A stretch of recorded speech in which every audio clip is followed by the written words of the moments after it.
मैं और सीमा सीमा, राठौरिया, नमस्ते। लाल सलाम। क्या हाल है? एक नाटक का निर्देशन भी किया है जो जी? इन्होंने नूर जी ने नाटक का एक निर्देशन भी किया है जो इस्मत आपा की जिंदगी पर है। हाँ, अच्छा जानकारी। कहानी की कहानी इस्मत की ज़बानी। हाँ, जी। तो उसका भी निर्देशन किया है नाटक। जी जी जी। दानिश हाथ उठाए हुए हैं शायद। हाँ, दानिश। अस्सलाम वालेकुम, आदाब। आदाब। सबसे पहले तो मैं अपने उस्ताद डॉक्टर तस्लीमा यूसुफ का बहुत बहुत शुक्रगुजार हूँ, जिन्होंने हमें ये इत्तला दी कि इतनी खूबसूरत बज़्म सजाई जाएगी। दानिश, तुम ज़रूर इसका हिस्सा रहना। अरे वाह। और आज मैंने इस बज़्म से एक चीज़ सीखी है, वो ये है कि जिस तरह से आपने अफ़साने वो अपनी कहानी, अपनी रचना लिखी है और लिखने के साथ जो जिस तरीक़े से आपने उसको पढ़ा है, जैसे मकाले आप लिखे हैं, जिस अंदाज में वो लिखी गई है, जैसे गुस्से में उसने कहा और नर्म लहजे से उसने कहा, जैसा कि आज़र की वो खामोशी, इस ज़बान से आपने उस तरीके से उसको डिलीवर भी किया, उस तरीके से पढ़ा, तो ये मेरे लिए बहुत बड़ी हासिल है। और आइंदा में अगर मुझे अफ़साने लिखने का, पढ़ने का बहुत शौक है, अगर कोई ऐसे बज़्म आई मेरे नसीब में तो इंशाअल्लाह मैं वैसे ही पढ़ूँगा, उस अंदाज से ही पढ़ूँगा जिस तरह आपने हमें आज पढ़ के सुनाया और बताया। बहुत शुक्रिया मैम। शुक्रिया बहुत। तलत जहां ये है शायद। जी, तलत जी ने हाथ। अस्सलाम वालेकुम। मैं तलत जहां बोल रही हूँ, तस्लीम आरिफ सर की रिसर्च स्कॉलर। इत्तेफाक से मैम मुझे आपके अफसानों को पहले भी पढ़ने का मौका मिला है और आप पर मैंने एक मकाला भी लिखा था। आपके मतलब मज़ामीन को पढ़ने का मौका भी मुझे तस्लीम सर के ही तवज्जुह से मिला था। ये मेरी मतलब एक तरह से मैं कहूँ कि ये खुशनसीबी कि मुझे पहली बार आपको लाइव सुनने और जानने का मौका मिला। लेकिन ये थोड़ी-सी ये कहूँ कि बहुत लेट में जॉइन की, तो पूरी स्टोरी मैं सुन नहीं पाई। लेकिन आखिर के जो सुने तो लग रहा है कि हाँ, कहानी में बहुत दमदार कहानी आप हमेशा जैसे तख्लीक करती हैं, वही उसी तरह की कहानी है। तो बहुत-बहुत मुबारकबाद मैम। और ये ख्वाहिश जताती हूँ, ख्वाहिश है मेरी मैम कि अगर कभी इस कहानी को और किसी और तरीके से आप हमें पढ़ने का मौका अगर फरमा अता करें तो बेहतर होगा मैम। कि मतलब अगर किसी और तरीके से अगर हम लोग अभी जैसे सुन रहे हैं तो पूरा सुन नहीं पाए, तो अगर किसी और तरीके से अगर आप तसनीफ करती हैं, किसी शायर अगर होता है तो मैम ज़रूर मतला करें, तो ताकि और पढ़ने का मौका मिले हमें। जी, बिल्कुल। वैसे ये है कि सुधीर जी हमेशा 2-3 दिन के अंदर ही, बल्कि कम वक़्त में उसका लिंक रिकॉर्डिंग का शेयर करते हैं, तो वो मैं ज़रूर अच्छा। तस्लीम को भेज दूँगी और वो आपको आगे बढ़ाएँगे। जी मैम, शुक्रिया, शुक्रिया। तो 2 कमेंट और आए हैं, मैं पढ़कर सुना देती हूँ सभी को। देश के वर्तमान हालात और लोगों में फैलाए गए पूर्वाग्रहों पर इशारा कर डाला, शानदार। फिर एक और है कि कहानी सुनाने का ढंग बेहद जुड़ाव भरा लगा। कहानी में जो शब्दावली और कुछ मुहावरे थे बहुत अच्छे लगे। बहुत सारे शब्दों का उपयोग खूबसूरती से किया गया। एक सवाल भी है कि लिखकर बताना और मौखिक बताना कौन-सा आसान होता है? ये सवाल किया है। जी, जी। मैं समझ रही हूँ। देखिए, मौखिक साहित्य मेरी नज़र में एक बिल्कुल अलग पद्धति है कहानी को रखने और प्रिज़र्व करने की, और मेरे ख़्याल से ये बहुत ही मज़बूत एक तरीक़ा है। मैंने जो हिमाचल प्रदेश में मौखिक साहित्य पे काम किया है, तो उसमें मैंने पाया कि एक बार आप वही कहानी एक से सुने तो उसमें कुछ चीज़ें अलग होंगी, दूसरे तीसरे से सुने तो अलग होगी। मैंने यहाँ तक देखा कि नदी पार कर लीजिए आप, तो वही कहानी जो है उसका दूसरा रूप मिलता है। तो मौखिक जो साहित्य है वो उसको हम लोग, मैं खुद, क्योंकि मेरा काम था यूनेस्को की तरफ से कि उसको मैं डॉक्यूमेंट करूँ, लेकिन मुझसे अगर आप पूछेंगे तो मैं मौखिक साहित्य के डॉक्यूमेंटेशन के खिलाफ हूँ, क्योंकि फिर वो एक तरह से बंध जाता है, वही आप उसको ही सही मान लेते हैं। कि यही है। लेकिन जब वो मौखिक एक से दूसरे में जाता है, दूसरे से तीसरे को जाता है, तो वो थोड़ा-थोड़ा रूप बदलता रहता है। उसमें अपना जो चरित्र है वो भी इंसान अपना जो तजुर्बा है वो भी शामिल करता जाता है।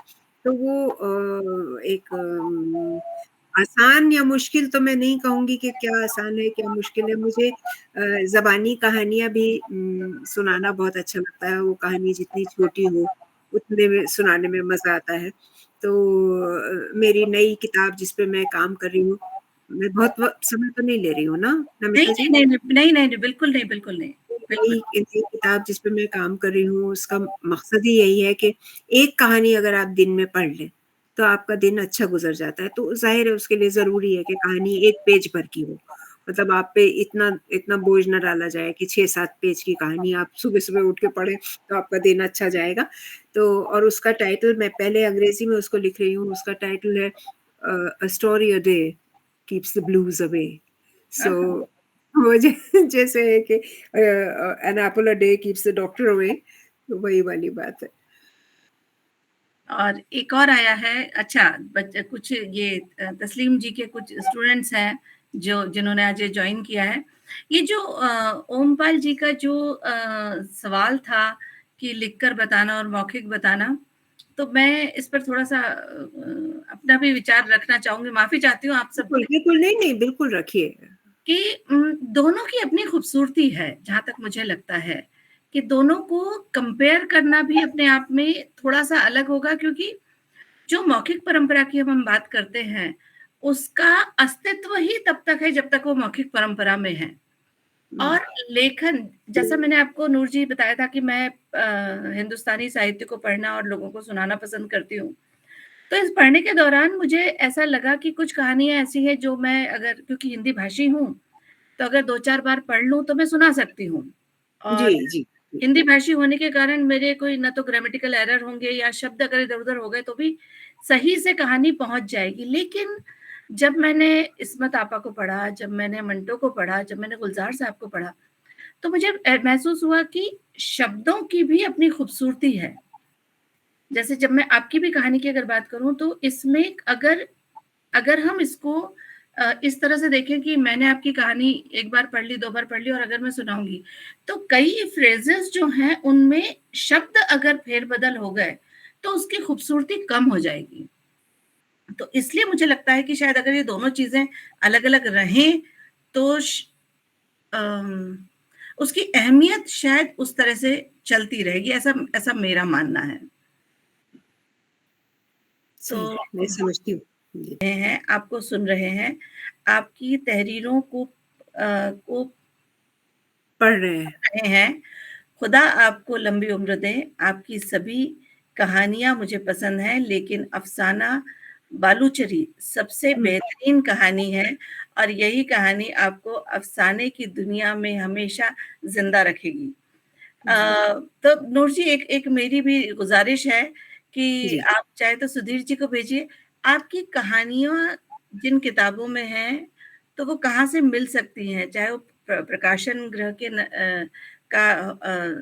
की जानकारी हो या अमेज़न की हो, तो वो जी, आप अगर सुधीर जी को भेज दें, तो वो अगर वो ग्रुप जी, पे डाल देंगे, ज़रूर। तो जो-जो किताबें हम लेना चाहते हैं, जैसे मैं काफ़ी कुछ पढ़ना चाहूँगी, अब इन्होंने भी एक कहानी का ज़िक्र किया है और इंतज़ार है मुझे आपकी उन कहानियों का जो एक दिन सुबह-सुबह पढ़ने वाली कहानियाँ, बेसब्री से इंतज़ार है। तो जो कहानियाँ आपकी कहानियाँ, नाटक जो कुछ भी है प्रकाशित, आप प्लीज़ अगर उसके हमको लिंक भिजवा दें, तो हम ज़रूर, पढ़ बिल्कुल। सकते हैं। बहुत खुशी से मुझे बहुत ही अच्छा लगेगा अगर लोग जो सुनने के लिए आते हैं वो फिर आगे चल के किताब भी खरीदें और पढ़ें तो बहुत बहुत मुझे अच्छा लगेगा। बिल्कुल, बिल्कुल। शुक्रिया बहुत। जी, बिल्कुल, बिल्कुल, बिल्कुल। सही सही कह रहे हैं।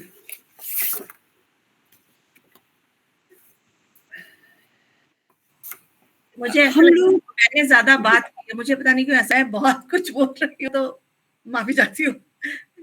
नहीं बातचीत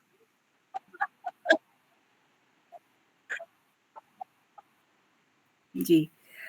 हमेशा ऐसा लगता है कि हमारे यहाँ माने भारत में जितनी आम लोगों की जितनी दिलचस्पी पाकिस्तान में है, उतनी दोनों देशों की सरकारों में नहीं है। और वो हमेशा वो दोस्ती के जो कुछ भी थोड़ा-सा दोस्ताना अगर आगे बढ़ता है, तो उसको उसमें अड़चनें लगाने की दोनों तरफ से कोशिश होती है और बराबर की, और इसमें कोई भी 19 नहीं है, मतलब दोनों ही 21 होने की कोशिश करते हैं। अगर पहले 5 आप लोगों को पता नहीं मालूम है कि नहीं कि अगर आप पाकिस्तान जाना चाहें और आपका वीज़ा मिले, तो आपको शहरों का वीज़ा मिलता है। मतलब आप पाकिस्तान में कहीं नहीं जा सकते, आपको 5 शहरों का वीज़ा मिलेगा। उसी तरह से पाकिस्तानियों को इंडिया में 5 शहरों का वीज़ा दिया जाता है। उन शहरों के अलावा वो नहीं जा सकते इधर-उधर।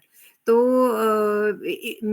पाकिस्तान ने 3 शहर कर दिया, पता नहीं क्यों, किसी गुस्से में, कि आप 5 के बजाय 3 शहर जा सकते हैं। इंडिया ने भी फट से 3 शहर कर दिया। तो ये एक दूसरे के ऊपर सरकारें जो हैं वो करती रहती हैं, लेकिन लोगों का जो जज़्बा है और मोहब्बत है वो कायम है।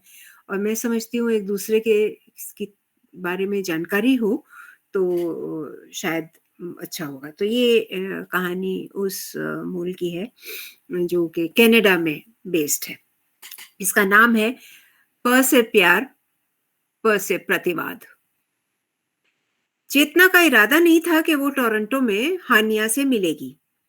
शार्जिल ने बताया था कि हानिया टोरंटो में है और ये ताकीद भी कर दी थी कि चेतना हानिया से मिलने की बिल्कुल कोशिश ना करे।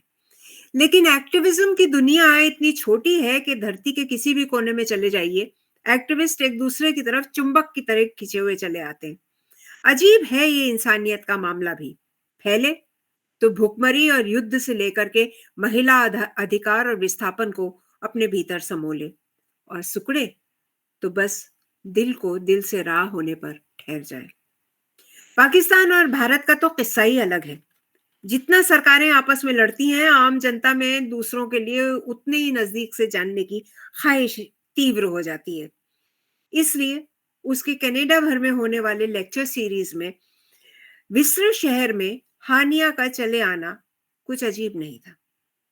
हानिया, मुसलमानों में भी ये नाम बहुत सुनने में नहीं आता।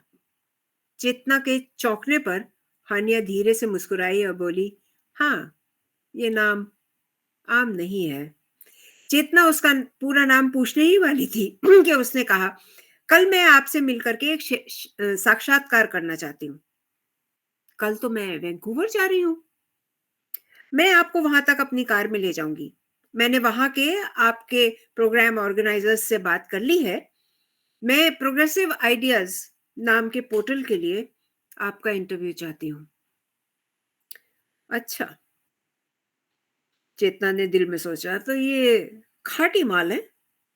मेरी यात्रा मुझे कहाँ-कहाँ ले जाने वाली है, सब खबर है इनके।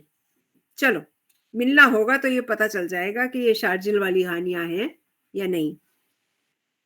शार्जिल, जिससे मुंबई में वर्ल्ड एक्शन फोरम में मुलाकात हुई थी। पहली बार पाकिस्तान के एक्टिविस्ट्स को भारत का वीजा दिया गया था। वहीं शार्जिल ने चेतना से मुंबई घुमाने की फरमाइश की थी और दोनों में ऐसी गहरी दोस्ती हो गई थी कि उसने अपने दिल की सबसे गहराई वाला राज चेतना को बता दिया था। उसकी महबूबा हानिया, जो उससे रूठ करके पाकिस्तान छोड़ कनाडा जा बसी है। चेतना सोच ही रही थी कि कैसे पता चले, कैसे पूछे कि क्या वो शार्जिल को जानती है या नहीं। उसकी नौबत ही नहीं आई। वो खुद ही बोली, आपके बारे में शार्जिल ने 3 साल बाद पहले बताया था, जब आपको उसने बहन बनाया था और आपने उसे भाई मानते हुए वहीं एक कहानी गढ़ दी थी कि आप दोनों कुंभ के मेले में बिछड़ गए थे। आप इंडिया रह गई थी और कोई उसे पाकिस्तान ले गया। वो हंस रही थी, लेकिन उसकी आंखों में एक नाराजगी थी। शार्जिल बदल गया है, उसने जरा दुख से कहा। 10 साल पहले वो महिलाओं और पुरुषों के बीच दोस्ती की पैरवी करता था। अब बराबर की दोस्ती से घबरा करके बहन या भाभी बना लेता है। Middle class morality. चेतना जरा हैरान हुई। महिला पुरुष के बीच दोस्ती की तो वो भी कायल थी, फिर क्यों उसे शार्जिल को भाई बनाना अखरा नहीं था? क्या इसलिए कि वो पाकिस्तानी था, जहां रिश्तों पर रूढ़िवादी बंदिशें हैं, और वो भारतीय थी, जहां थोड़ा सा खुलापन आ गया है?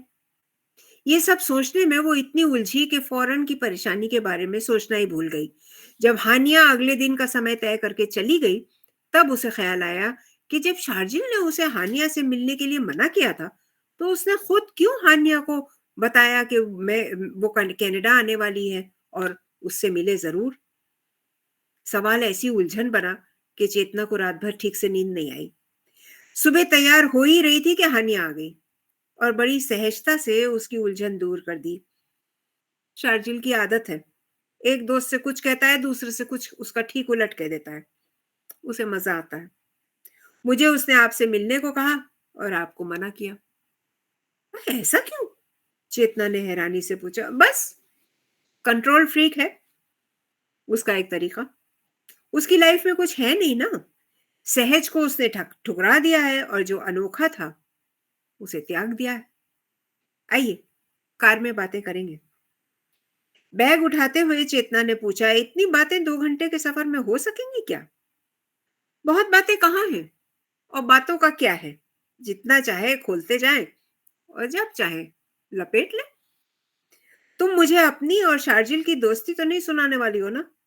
क्योंकि इसकी तफसील तो मैं सुन चुकी हूँ शार्जिल से। हानिया हंसी। आप कैसी फेमिनिस्ट हैं? आपने शार्जिल को सुना, हिज स्टोरी। क्या आप हर स्टोरी नहीं जानना चाहती? खैर, आप चिंता न करें। मैं अपनी कहानी अपनी जबानी नहीं सुनाने वाली हूँ। मैं सचमुच आपका इंटरव्यू करना चाहती हूँ। अगर बातें मुझे रोचक नहीं लगती हैं, तो मैं अपने कान बंद कर लेती हूँ। बोलने वाले को पता भी नहीं चलता, और मैं अपनी दुनिया में अपने ख्यालों का ताना बाना बुनती रहती हूँ। चेतना ने हानिया को उसकी औकात बताते हुए कहा। सच पूछिए तो ज्यादातर महिलाएं यही करती हैं। पुरुषों की दुनिया में मजबूरन करना ही पड़ता है। हम महिलाएं बेकार की झिकझिक से जिसका निपटारा नहीं हो सकता, ऐसा ही करती हैं। वरना हमें खुद से बतियाने का समय कहां से मिलेगा, और खुद से बतियाए बिना जीवन कैसे चलेगा? उसकी आंखों में शरारत चमक रही थी, लेकिन लहजा बिल्कुल गंभीर था। मुझे मार्क्स की थ्योरी को आज के दौर में अमल में लाने के लिए उसमें क्या बदलाव होना चाहिए, इस पर बातें करनी है। चर्चा की दिशा बदल गई। गहन बातें होने लगी। आज के दौर में जब कोई मार्क्स को पढ़ता तक नहीं, ये कैसी महिला है जो मार्क्स को पढ़ती भी है, समझती भी है, और उनके फलसफे पर आज भूमंडलीकरण के दौर में, जहां मार्क्स को बेवकूफ समझा जाता है और लेनिन को एक भटका हुआ उग्रवादी माना जाता है, गंभीर बातें करना चाहती। चेतना को मजा आने लगा। शायद यात्रा के अंत तक पहुंचते पहुंचते बातों का सिलसिला खुद ही खत्म हो जाता, लेकिन चेतना के दिल में बढ़ती हुई बेचैनी उसके दिमाग को ठहोके लगा रही थी, जिसकी वजह से उसका मन भटक रहा था। जब तीसरी बार चेतना ने सना से सवाल किया कि जरा अपना सवाल दोहराओ, तो वो रुक गई और पूछा, आप मेरी बातों से उकता रही हैं क्या, या कुछ और सोच रही हैं? शायद मेरा चुप हो जाना मुनासिब है।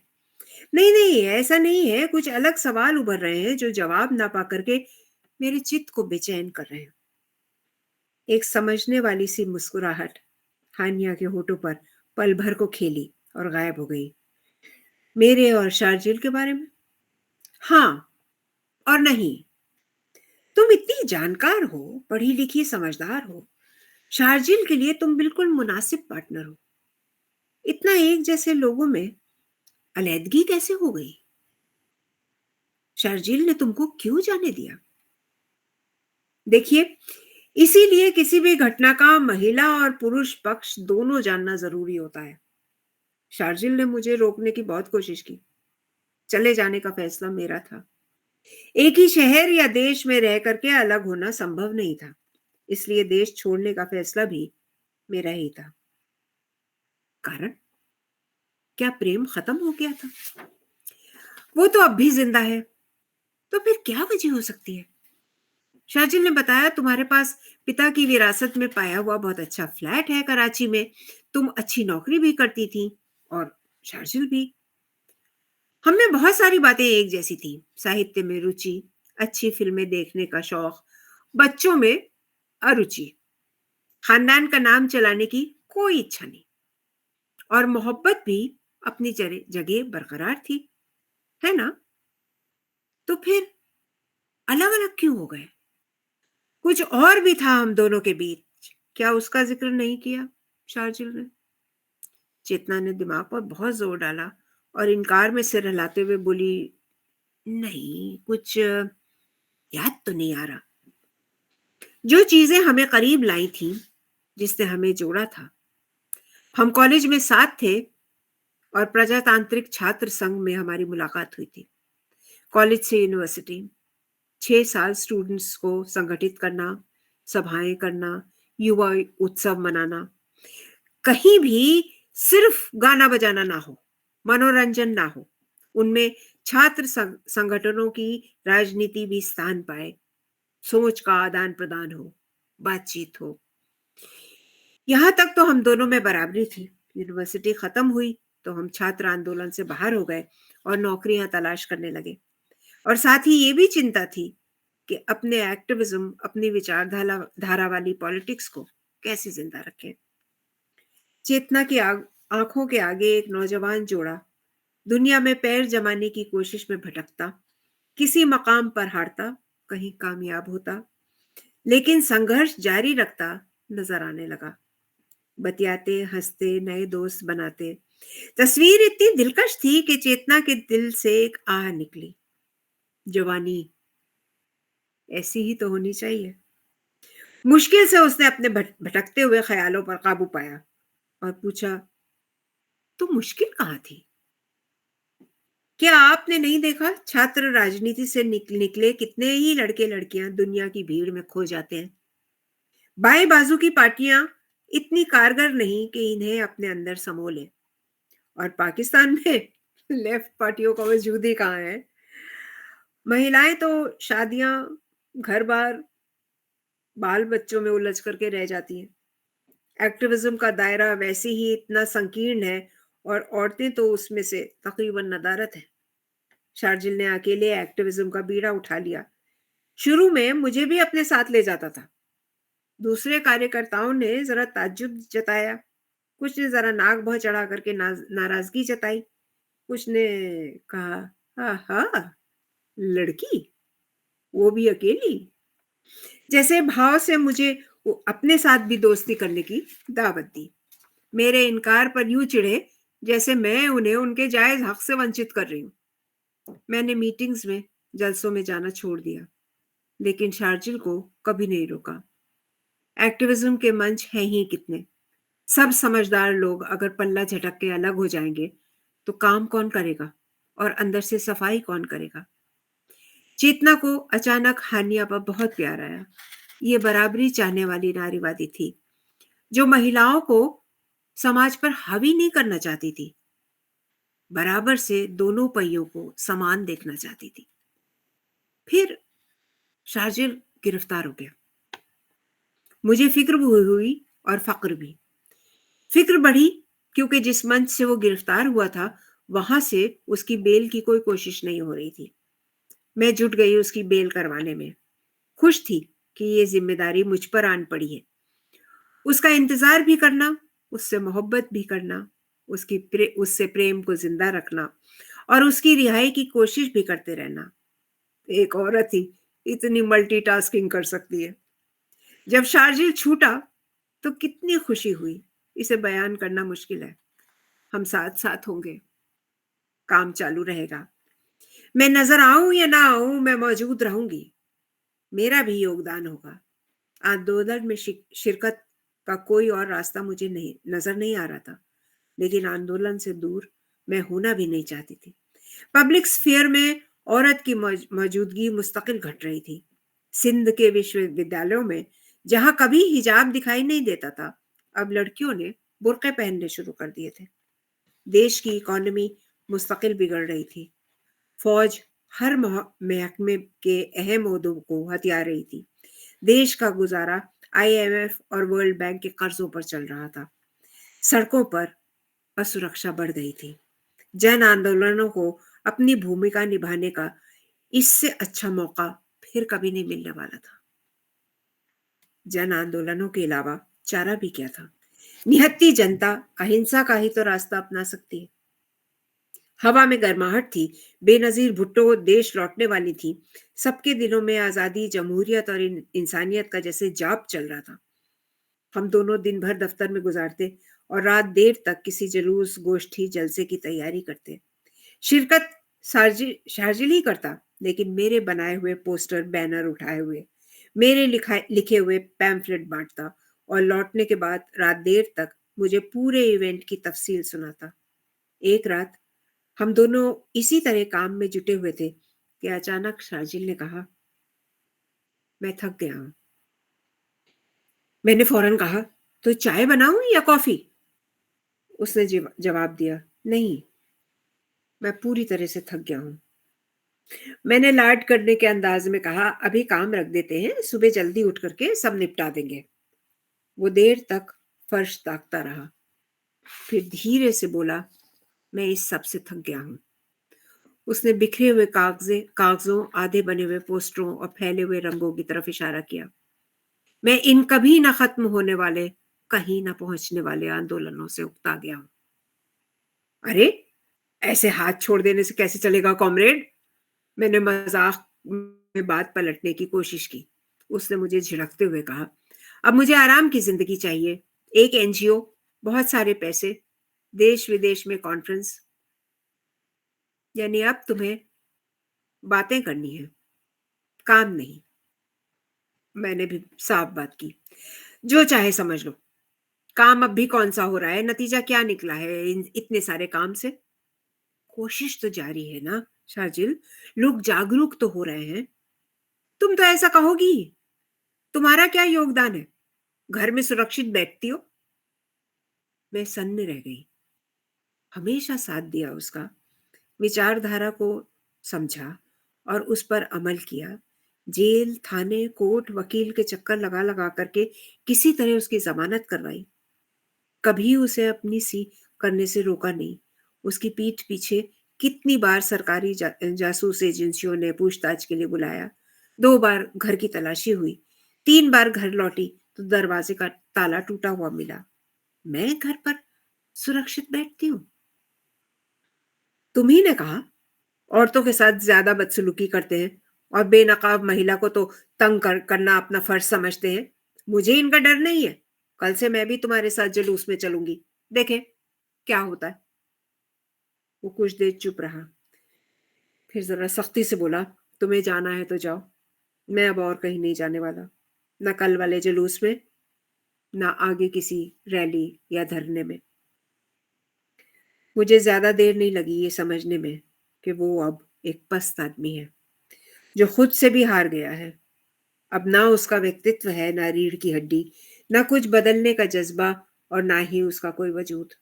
अब उसके साथ रह पाना नामुमकिन है। उसने बहुत मनाने की कोशिश की, जिसे कहते हैं बड़े सब्ज बाग दिखाए। उसकी समझ ही में नहीं आ रहा था कि मैं गाड़ियों, बंगलों, विदेश यात्राओं का नहीं, संघर्ष का जीवन चाहती हूँ। लेकिन अपना देश तो तुमने छोड़ दिया ना सना। यहाँ परदेश में रह करके कितना संघर्ष कर पाओगी? क्या हासिल कर पाओगी? यहाँ क्या बदलेगा भला?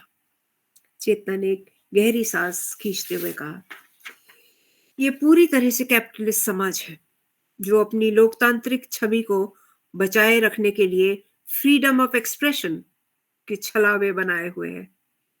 यहाँ मैं आजाद हूँ, अकेली रहने के लिए, सड़क पर निकलने के लिए।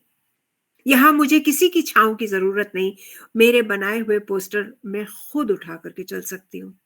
सरकार के खिलाफ नारे लगा सकती हूँ, जुलूसों में भाग ले सकती हूँ। बदलाव की कोशिश मैं खुद कर सकती हूँ। किसी से संघर्ष के किस्से कहानियां नहीं सुनती। मैं खुद भिड़ती हूँ, नए दोस्त बनाती हूँ और नई रणनीतियां भी। काम बहुत है करने को, नतीजा कोई निकले या ना निकले, ये फिक्र अभी नहीं है। ईमानदारी से, प्रतिरोध तो जारी है।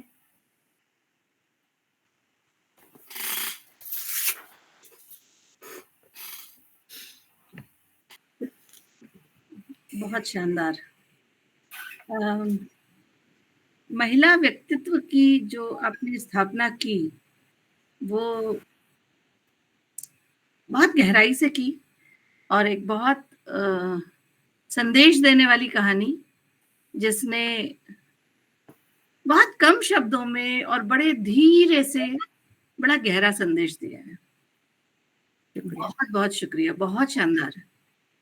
अब थैंक यू सो मच, बहुत शुक्रिया। ऑडियंस,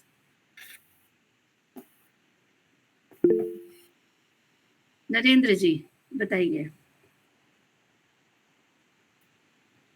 हाँ जी, आवाज आ रही है मेरी? जी बिल्कुल आ रही है। तो नमस्कार सभी को, सुधीर जी, नूर जी, सबको।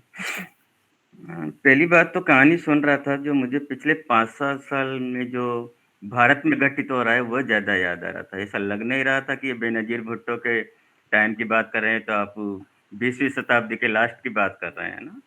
लेकिन जब दरअसल लग रहा था मैं कि जैसे जो जेएनयू और जो तमाम जगहों पे जिस तरह से उससे काफ़ी सारा कंटेंट कॉन्सेप्ट वहाँ से मिल रहा था, तो लग रहा था ये तो हो रहा है ना, ये कहानी क्या है, ये तो सच्चाई है, यही तो हो रहा है बहुत सारी तरीकों से। जी। एक दूसरा पर्सपेक्टिव जो हमारी जनरेशन में भी, क्योंकि सुधीर जी बहुत अच्छे तरीके से जानते कि हमने जब ये कुछ इस तरह के काम करना शुरू किए थे सामाजिक संस्थाओं से जुड़ करके, तब एक पर्सपेक्टिव होता है था अंदर से, एक रिगर होता था कि हाँ ये चीज़ें बदलाव ला देगी, है ना, क्योंकि ऐसा कुछ होता हुआ नज़र आता था छोटा छोटा। लेकिन जब आगे जाके जब ये धीरे धीरे 2000 या 2010 के बाद चीज़ें बदली, तब बहुत खुद पे रिफ्लेक्शन करने लगे। जैसे ना वहाँ शार्जिल का रिफ्लेक्शन हो रहा है अपने इस कहानी में। अरे कि हो तो कुछ नहीं रहा है ना भाई, कब तक संघर्ष करूँ, है ना? या क्या संघर्ष में मर जाएँ क्या, या उसका इम्पैक्ट क्या होगा? तो ये हमारे भी, हम जैसे लोग, मतलब मैं कोई ऐसा कोई ना तो एक्टिविस्ट हूँ, ना कोई बहुत बड़ा सोशल वर्कर हूँ, मैं आम आदमी हूँ, पर ये थॉट्स चलता है कि कब हम कहाँ तक रुके रहें, कब हम खुद को मजबूर हो जाते हैं बदलने को। एक दूसरा थॉट है। तीसरा थॉट ये है कि आपका प्रेम और आपका विचार, जब दोनों चुनौती खड़े करते हैं, दोनों टकराते हैं आपके जीवन में, तब किस मोड़ पे जाना है? हो सकता है प्रेम जो है वो विचारों के साथ है, तब तक तो चलता रहेगा लंबा। लेकिन जब पूरी तरह विचार के साथ प्रेम नहीं है, विचार में कॉन्फ्लिक्ट है और प्रेम है, तब निर्णय कैसे लिए जाएँगे? तो ये 3-4 तरह के रिफ्लेक्शन चल रहे हैं, बहुत अच्छा लगा सुन कर के, और बहुत ही मतलब आज के परिदृश्य में बहुत वाक़िफ़ कहानी लगी। धन्यवाद। बहुत शुक्रिया नरेंद्र जी, थैंक यू सो मच। आरती जी कुछ कहना चाहते? नमस्कार सभी को। पहले तो नूर जी आपको बिल्कुल स्वस्थ देखकर बहुत अच्छा लग रहा है। पिछले दिनों आपकी तबीयत थोड़ी थी खराब, तो अब आपको देखकर बहुत अच्छा लगा है। पहली कहानी भी आपकी बहुत ही अच्छी थी और ये कहानी भी बिल्कुल दिल को छूने वाली। और जैसे कि ये अभी भी कहा, और ऐसा लगा कि ये लगा ही नहीं कि ये भारत और पाकिस्तान का कुछ अलग है। बिल्कुल सेम पिक्चर जैसे यहाँ है वैसा ही वहाँ है। ये सच्चाई भी है, जैसे यहाँ फीलिंग्स है जो यहाँ है वो बिल्कुल सेम है। जैसे हमारे हालात है वैसे वहाँ हालात है। जैसे आदमी और औरत के बीच की जो भी प्रतिरोध है, जो भी कंट्राडिक्शंस है या सहयोग जो भी है, वो सेम लगभग वैसा ही है। और जो हानिया और शार्जिल की जो कहानी थी, जो मुझे बहुत अच्छा पॉइंट लगा, जब शार्जिल ने छोड़ दिया, वो आगे नहीं बढ़ना चाह रहा था, तो हानिया ने एक अगला स्टेप लिया और जो था ईमानदारी से प्रतिरोध। मतलब ये पॉइंट मुझे बहुत ही अच्छा लगा और दिल को छुआ। बहुत सारी कहानी के ऐसे पॉइंट्स थे जो कि बहुत ही बेहतरीन थे बीच में, और आपने बहुत ही बखूबी से उसको बहुत अच्छे से एक्सप्लेन किया। जो कभी-कभी हम मन में सोचते रहते बट उनको हम शब्द नहीं दे पाते। तो बहुत सुंदर कहानी आपकी, बहुत ही अच्छा लगा। Thank you so much.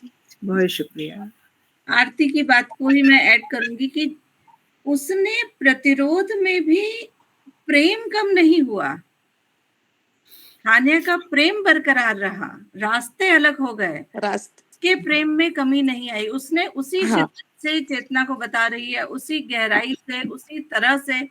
तो जो स्वीकारोक्ति होती है वो बहुत मजबूती से उसके चरित्र में निकल कर आ रही है। बिल्कुल, एक पॉइंट और था, क्योंकि जब आदमी और औरत साथ चलते हैं, कभी-कभी ऐसा होता है कि आदमी के रुकने से वो औरत भी वहाँ रुक जाती है कि ठीक है, बट ये एक स्टेप कि वो अगर वो ईमानदारी से उसी सोच को लेकर आगे बढ़ रही थी, तो वो अपने तरह चलती रही, वो रुकी नहीं। बिल्कुल, ये अच्छा लगा। शुक्रिया। मुस्फेरा जुबैर जी, आप कुछ कहना चाहती हैं? जी, अस्सलाम वालेकुम। मैं तस्लीम सर की स्टूडेंट हूँ, मास्टर्स कर रही हूँ वेस्ट बंगाल स्टेट यूनिवर्सिटी से। मैंने ये दूसरी कहानी भी सुनी, मुझे बहुत पसंद आई। मुझे स्टोरी में मतलब लिटरली फील हुआ कि हाँ, जो अभी के टाइम पे हो रहा है, जो हम लोग देख रहे हैं अपने आसपास, और कैरेक्टर के नाम, मुझे कैरेक्टर के नाम भी बहुत पसंद आए। मैं कैरेक्टर के नाम पे तो अभी ज़्यादा बात नहीं करूँगी, बट हाँ, मुझे ये कहानी बहुत पसंद आई। मैं ज़रूर पढ़ना चाहूँगी आपके और भी कहानियों को और अफ़सानों को। और अगर मैंने कभी लिखने की कोशिश की तो मैं ज़रूर कोशिश करूँगी कि मैं कुछ ऐसा ही लिखूँ। बहुत अच्छा थैंक लगा यू। मुझे, बहुत शुक्रिया। बहुत इंस्पायरिंग था। बहुत बढ़िया। इतनी प्रेरणा अगर इस प्रोग्राम से मिलती है लोगों को कि पढ़ें और लिखें, तो इससे बड़ी बात और क्या हो सकती है। आनंदिता जी। हाँ, नमस्कार आप सभी को। नूर जी, बहुत बहुत धन्यवाद।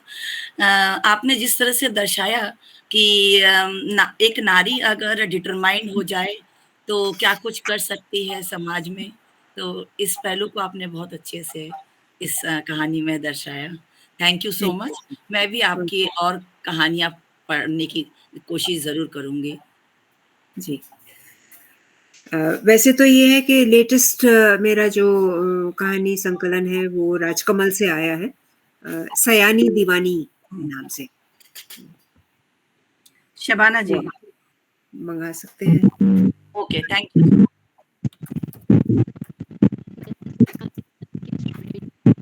आपकी आवाज। जौहर। मैम, मैं झारखंड से हूँ और ये वीडियो मिल सकता है, सॉरी, जो रिकॉर्डिंग है अपने जो मेरे साथी शिक्षक हैं उनके साथ में शेयर कर सकूं। कुछ कह रहे हैं आप सुधीर जी? ओके।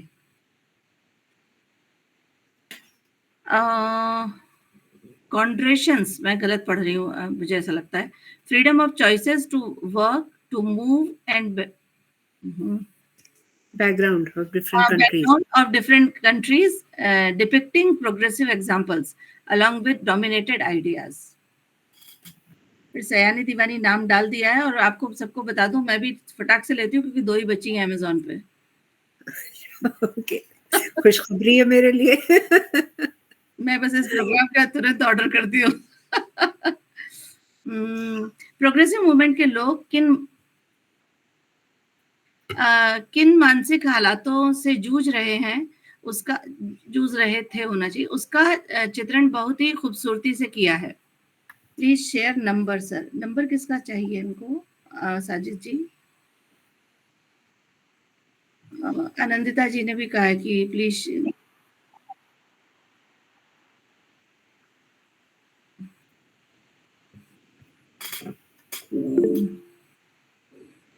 आप कुछ और अगर कहना चाहते हैं तो बताइए। में भी मेरी आवाज आ रही है ना? हाँ, बिल्कुल, बहुत अच्छी। अक्सर प्रगतिशील लिटरेचर में भी एक पितृसत्ता कायम रही है और कई बार ये दिखता है कि जैसे अगर आप बहुत फेमस और बहुत क्रांतिकारी गीत भी अगर उठा लें और गज़लें और नज़में भी उठा लें, उसमें जैसे मुझसे पहली सी मोहब्बत मेरे महबूब न मांग, उसमें वो कह रहा है कि मुझे मतलब इश्क तो है तुमसे लेकिन मुझे जाना है और मुझे क्रांति लानी है या प्रगतिशील कार्य करना है। वैसे ही स्पेनिश एक गीत है बेला चाओ जो बहुत पॉपुलर हुआ है, वो वही है कि बेला जो एक खूबसूरत लड़की, मैं तुम्हें गुड बाय कह रहा हूँ क्योंकि मुझे लड़ने जाना है। पर अगर ज़मीन पे अगर देखा जाए, जो कि कम्युनिस्ट आंदोलनों में, क्रांतियों में कितनी महिलाएँ लड़ीं, कितनी महिलाएँ मारी गईं, कितनी महिलाओं ने बंदूक उठाई, उसकी मिसाल नहीं दी जा सकती। मतलब बहुत अनेक महिलाओं ने वियतनाम में, तो ज़मीन पे अगर हम उतरते हैं तो जो चित्रण हमें दिखता है उसका बिल्कुल विपरीत हमें ज़मीन पर दिखता है। तो इसीलिए मुझे लगता है कि इस तरह की कहानियाँ लिखी जानी चाहिए और शायद महिलाएँ ही लिख पाएँगी इस तरह की कहानियाँ, जो कि सच को दिखाती हैं कि मतलब महिलाएँ अक्सर उतनी ही कमिटेड रहती हैं, अगर ज़्यादा नहीं तो कम से कम उतनी कमिटेड रहती हैं रेवोल्यूशनरी कॉज़ को लेकर। बस मुझे इतना ही कहना था। थैंक यू, बहुत शुक्रिया।